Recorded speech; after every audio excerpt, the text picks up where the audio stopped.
স্পেনের শীর্ষ club Real মাদ্রিদে তোলপাড় শুরু হয়েছে ফরাসি তারকা কিলিয়ান এমবাপ্পেকে ঘিরে। সামাজিক যোগাযোগ মাধ্যমে ছড়িয়ে পড়া এক দাবিতে জানা গেছে, প্রায় ২০ লক্ষ সমর্থক একজোট হয়ে তাকে দল থেকে সরানোর আহ্বান জানিয়েছেন।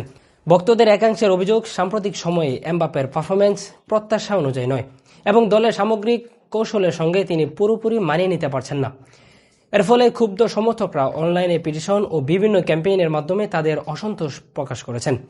অন্যদিকে ক্লাবের ভেতরের সূত্র জানা যাচ্ছে, রিয়াল মাদ্রিদ এখনই কোনো কঠোর সিদ্ধান্ত নিতে যাচ্ছে না। কোচিং স্টাফ এবং ম্যানেজমেন্ট পরিস্থিতি পর্যবেক্ষণ করছে এবং খেলোয়াড়ের উপর আস্থা রাখছেন।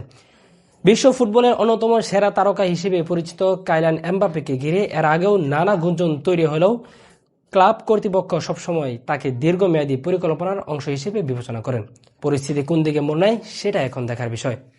সাথে ছিলাম মুজাহিদুল ইসলাম নোমান, মুফিদ স্পোর্টস।